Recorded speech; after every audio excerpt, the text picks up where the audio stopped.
নমস্কার বন্ধুরা, আমি আবার অনেক দিন পর আসলাম ব্লগে।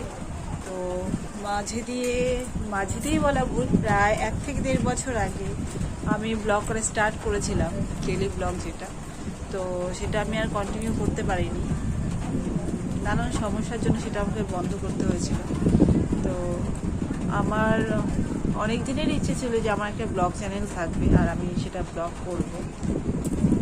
তো সেটা এতদিন টাইমের জন্য হয়নি, আর টাইম আমার হাতে খুবই কম। তবুও ভাবলাম যে এবার একটু ম্যানেজ করে, একটু টাইম বের করে আমি ব্লগটা আবার কন্টিনিউ করব।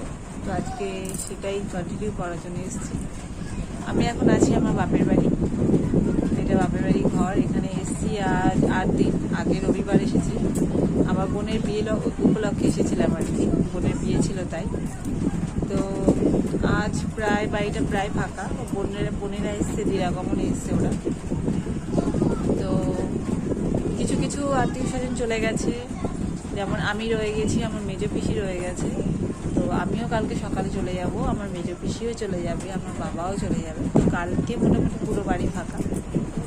তো এতদিন এখানে থাকলাম, এতদিন থাকার পর কালকে যখন আমি ফিরে যাব আমার শ্বশুর বাড়িতে, তখন খারাপ লাগবে।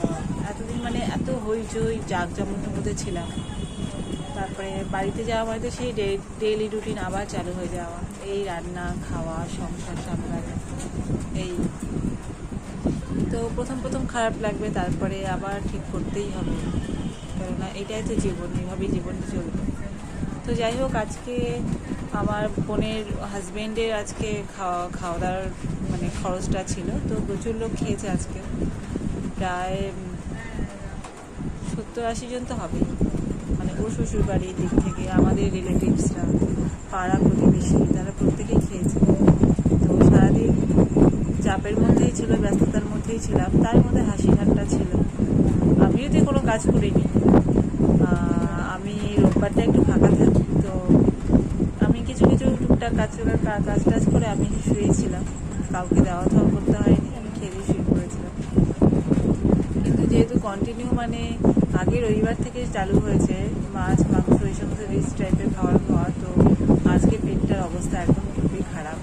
তো খুবই খারাপ কি, মনে হয় যেন পেট ভর্তি হয়ে রয়েছে, খেতে তো পাচ্ছেই না।